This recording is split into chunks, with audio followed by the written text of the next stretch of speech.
اسد صاحب پچھلے دنوں صدر پاکستان نے ایک بیان دیا،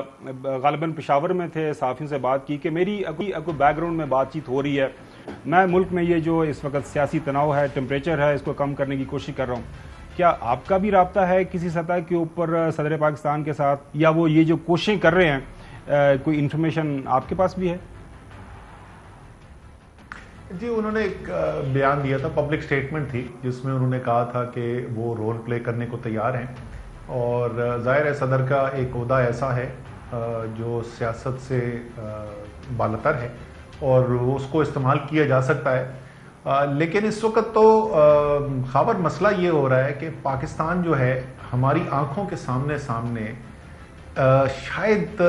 1971 کے بعد سے اتنے خطرناک صورتحال کا سامنا نہ کیا ہو جس طرح اس وقت کی صورتحال ہے، لیکن جو اس وقت ارباب اقتدار بیٹھے ہوئے ہیں وہ سمجھتے ہیں کہ طاقت استعمال کر کے، دھون سے، زبردستی سے، سیاستدانوں کے اوپر پرچے کٹوا کے، جیلوں میں ڈلوا کے، ملزموں کے اوپر تشدد کروا کے، چینلز کو بند کر کے، صحافیوں پہ پرچے کٹوا کے، یہ جو ہے وہ سب معاملات قابو کر لیں گے۔ یہ عمران خان کی تقریریں بند کر دو، چینلز کو نہ چلانے دو، ٹی وی پر کی تقریر نہ چلنے دو، یہ جتنا زیادہ یہ کرتے چلے جائیں گے، بنیادی اصول ہے جس طریقے سے فزکس کا ہوتا ہے اسی طریقے سے معاشروں کا بھی ہوتا ہے کہ آپ نیچے سے اگر درجہ حرارت اس طریقے سے اٹھ رہی ہے اور آپ اوپر سے ڈھکنا رکھ کے اس کے اوپر پتھر رکھ کے اس کو بند کرنے کی کوشش کریں گے تو خطرہ اور بڑھتا ہے، کم نہیں ہوتا، پھر وہ پھٹ کے نکلتا ہے۔ تو اس وقت تو اگر کسی کو ادراک ہو، اگر کسی کو سمجھ میں آ رہی ہو کہ پاکستان کدھر جا رہا ہے اور واقعی کوئی حل کے لیے تیار ہو، تو میرے خیال میں صدر پاکستان جو ہے وہ ایک اہم رول ادا کر سکتے ہیں اس کے اندر، تو اور تحریک انصاف تو ظاہر ہے ان کی رسپیکٹ بھی کرتی ہے اور ان کی طرف سے اگر کوئی انیشیٹو ہوتا ہے تو اس کو رسپونڈ بھی کرے گی۔ لیکن اسد صاحب معاملہ تو ضد کہہ رہے ہیں، آپ الیکشن مانگ رہے ہیں، حکومت کہہ رہی ہے ہم الیکشن کے لیے تیار نہیں ہیں، ہم اگلے سال جو ہے نئی باتیں شروع، انہوں نے وہی کانسٹیٹیوشنل پروویژن کی وہ آڑ لے کے مولانا فضل الرحمان صاحب نے یہ بات کی ہے کہ جی ہو سکتا ہے ہم بات بھی کریں، سوچیں بھی کہ موجودہ جو اسمبلی ہے اس کا ٹائم بڑھایا جائے، وہ آرٹیکل 232 ہے آئین پاکستان کا، اس کے تحت 1 سال اور اس کے بعد 1.5 سال تک یہ جو مدت بڑھائی جا سکتی ہے۔ وہ تو سر وہ تو سوچ ہی ڈیفرنٹ رہے ہیں، آپ بات کر رہے ہیں الیکشن کی کہ الیکشن لے لیں گے، وہ تو موجودہ مدت میں بھی 1.5 سال کو ایڈ کرنے کے حوالے سے بات کر رہے ہیں، تو پھر یہ کہاں پہ آپ لوگوں کو جو ایک کامن کوئی جگہ ملے گی جہاں پہ آپ بیٹھ کے بات کریں گے، کچھ آگے کا راستہ نکلے گا؟ دیکھیں اس وقت جو ہے پہلی بات تو جو بڑی واضح ہے کہ یہ سارے جمہوریت کے چیمپئن، یہ وہ لوگ جو کہتے تھے تحریک انصاف کا تو ٹکٹ لینے والا کوئی نہیں ہوگا، یہ وہ سارے لوگ جو ہمیں کہتے تھے ہم سلیکٹڈ حکومت ہیں، سب جو ہیں وہ خوف زدہ ہیں الیکشن سے، ہر الیکشن سے بھاگنے کی کوشش کر رہے ہیں۔ ان کو تو شرم آنی چاہیے کہ سیاستدان ہوتے ہوئے کہ جس طریقے سے یہ ڈر کے الیکشنوں سے بھاگ رہے ہیں، یہ تو ان الیکشن سے جہاں پر کوئی سیلاب کا دور دور تک کوئی نشان نہیں تھا، انہوں نے تو وہ الیکشن پوسٹ پون کروا دیے، تو اس سے بھی ڈر کے بھاگ گئے۔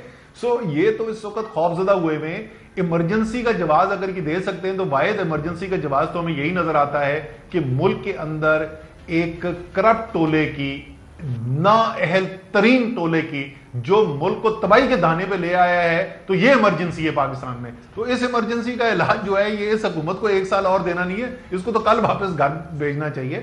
لیکن پھر میں وہی بولوں گا کہ اگر ان میں تھوڑی سی بھی اپنی سیاست بچانے کے لیے بھی کوئی عقل ہونا، کوئی اور ہیں ان کے اندر لوگ، یہ بھی میں آپ کو بتا دوں، ہم سے جب نجی طور پر بات ہوتی ہے تو ان کے اندر لوگ موجود ہیں جن کو نظر آ رہا ہے کہ ان کی اپنی سیاست کی کیسے تباہی ہو رہی ہے جس راستے پہ یہ نکلے میں، لیکن ان کی اس وقت سننے والا کوئی نہیں ہے، اور یہ سمجھتے ہیں کہ اسی طاقت کے استعمال سے میڈیا کو کنٹرول کر کے، سیاستدانوں کو کنٹرول کر کے یہ جو ہے یہ سارے اپنے معاملات طے کر لیں گے۔ یہ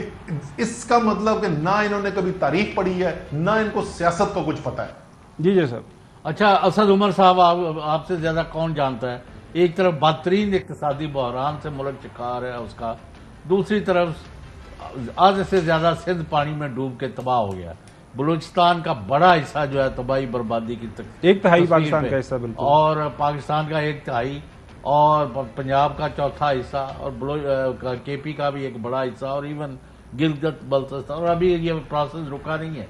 ابھی تک پرابلم بڑھتا جا رہا ہے۔ اس صورتحال میں آپ کو اپنا جو مطالبہ ہے ارلیئر الیکشن کے لیے اس کو ریوزٹ کریں گے اور کسی قسم کی اس نیشنل لیول پر اتفاق رائے کر کے ملک کو اقتصادی کرائسس سے نکالنے کی خواہ پریزیڈنٹ اس کا انیشیٹو لے یا چیف جسٹس آف پاکستان لے یا اور جس بھی سطح پر جو بھی کچھ کر سکتا ہے، یہ سارا کچھ کرنا ہے اور اٹ از جسٹ گپ شپ اور کسی نے کچھ نہیں کرنا اور ملک نیچے کی طرف اور یہ دھستا جائے، لڑائی جاری رہے گی. دیکھیں چوہدری صاحب ذرا سا اس کو سمجھنے کی کوشش کریں تو کہ یہ بحران اس وقت ہے کیوں. جب ہمیں اس بحران کی وجہ سمجھ میں آ جائے گی تو پھر ہی ہم اس کے حل کی طرف جا سکتے ہیں. آپ ریوائنڈ کر دیں اور 6 مہینے آپ پہلے چلے جائیں. مارچ کی 8 تاریخ کو شاید یہ ووٹ آف نو کانفیڈنس آیا تھا اور آپ مارچ کی 7 کو چلے جائیں. نہ آپ کی سیاست کے اندر کوئی بحران آپ کو نظر آ رہا تھا، نہ آپ کی معیشت کے اندر آپ کو کوئی بحران نظر آ رہا تھا، نہ چینلز بند کیے جا رہے تھے، نہ صحافیوں پہ پرچے کٹ رہے تھے، یہ کچھ بھی نہیں ہو رہا تھا. تو جو بنیاد بنی اس ساری تباہی کی بشمول جو معیشت کے ساتھ ہو رہا ہے وہ ایک سیاسی بحران ہے. جب تک آپ سیاست ٹھیک نہیں کریں گے، اگر کوئی سمجھتا ہے کہ بیٹھ کے ایک پرچے لکھنے سے معیشت ٹھیک ہو جائے گی تو کہ یہ 5 مہینے کا بھی ایکسپیریمنٹ کافی نہیں ہے. آئی ایم ایف کے ایگریمنٹ کا لارا دے دے کہ نہیں جو آئی ایم ایف سے ایگریمنٹ ہو جائے گا تو سب ٹھیک ہو جائے گا. وہ 10 دن کے اندر 15 روپے کی قیمت گر گئی ڈالر کے خلاف. آپ کی انٹرنیشنل بانڈ مارکیٹس کے اندر آپ کا بانڈ جو ہے وہ جنک بانڈ بن چکا ہے. اس وقت آپ کی جو 2 مہینے 3 مہینے کے بعد جس بانڈ نے میچور ہونا ہے یعنی اس کی ادائیگی کرنی ہے، اس کی قیمت جو آدھی رہ گئی ہے. لوگ آدھی قیمت پہ بیچنے کو تیار ہیں کیونکہ ان کو ڈر یہ ہے کہ شاید 1 روپیہ بھی نہ ملے 2 مہینے کے بعد. اس صورتحال کے اندر جب تک آپ سیاست کو ٹھیک نہیں کریں گے، جب تک آپ اس سیاسی بحران کو ٹھیک نہیں کریں گے، باتیں کرنے سے کوئی فرق نہیں پڑے گا. ہم آپ کو اس کا حل یہ بتاتے ہیں کہ ہمارے خیال میں ایک فریش مینڈیٹ ہو، عوام فیصلہ کریں اور ایک نیا الیکشن ہو. آپ کے خیال میں کوئی اور ہے؟ کوئی آپ کے سامنے تجویز آتی ہے؟ ہمیں تو یہ نظر آتا ہے عمران خان کی تقریر پہ پابندی، عمران خان کے اوپر دہشت گردی کے پرچے، تحریک انصاف کے لیڈر 14 پرچے میرے اوپر کٹے ہوئے ہیں، صحافیوں پہ پرچے، چینلوں کو بند. ہمیں تو صرف یہ ان کو اگر یہ سب کرنے سے، اگر پرچے کٹوانے سے، اگر عمران خان کی تقریریں بند کرنے سے، اگر صحافیوں کے اوپر ظلم کرنے سے معیشت ٹھیک ہو سکتی ہے تو یار مجھے بتا دیں کون سا دنیا کا ایکسپرٹ ہے جو یہ کہتا ہے کہ یہ علاج ہے اس معیشت کا. اس وقت یہ راستے بھی کسی اور پہ رکے. ایک چودھری صاحب یہ ایک سوال اگر پوچھ لوں کہ عبدالشکور شاد صاحب کا آپ کے کراچی سے ایم این اے، خبریں یہ آ رہی ہیں کہ پی ٹی آئی نے ان کو ایک فارورڈ پارٹی کے طور پر بھجوایا ہے. وہ انہوں نے اپنا کیس کیا وہاں پہ اسلام آباد ہائی کورٹ میں، بظاہر ان کا نوٹیفیکیشن وہ کینسل ہو گیا تو ان کی جو ممبرشپ ہے وہ تو نیشنل اسمبلی کی بحال ہو گئی ہے. تو پیچھے کیا پی ٹی آئی ساری کو لائن بنا کے تو نہیں جا رہے، یا پھر اگر آپ لوگ سیریس ہیں تو جا کے موجودہ جو اسپیکر ہیں ان کے سامنے حاضر ہو جائیں اور کہہ دیں کہ ہمارے ایکسیپٹ کر ریزگنیشن سارے کام کا ہے. سر شکور شاد جو ہے وہ میرا تو بڑا اچھا میرا اس کے ساتھ رشتہ رہا ہے. بہت زبردست الیکشن جیت کے آیا تھا. 1-2 میں نے اس کو فلور آف دا ہاؤس پہ نر کا بچہ کہہ دیا تھا تو بڑا طوفان ہوا تھا. ٹی وی پروگرامز ہوئے تھے میرے خلاف کہ میں نے اسی لیے لوگ تھوڑا سا شک و شبہات کا اظہار کر رہے ہیں کہ لگ رہا ہے کہ بندہ اپنا ہی ہے اور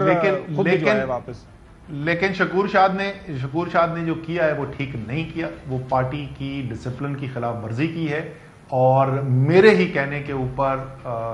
اپنے سندھ کے صدر اور ایڈیشنل جنرل سیکرٹری یعنی علی زیدی اور عمران اسماعیل نے ان کو شو کاز نوٹس ایشو کیا ہے اور امید ہے کہ وہ آگے جو ہے وہ پارٹی کی ڈسپلن کے مطابق ہی چلیں گے. جہاں تک ہمارے کیس کا تعلق ہے، آپ کو پتا ہے کہ ہائی کورٹ نے ہماری کیس نہیں مانا تھا. اور ہمارا کیس کیا تھا؟ ہمارا کیس بڑا سادہ سا تھا کہ 123 لوگوں نے ایک ہی دن ایک ہی طریقہ کار سے استعفیٰ دیا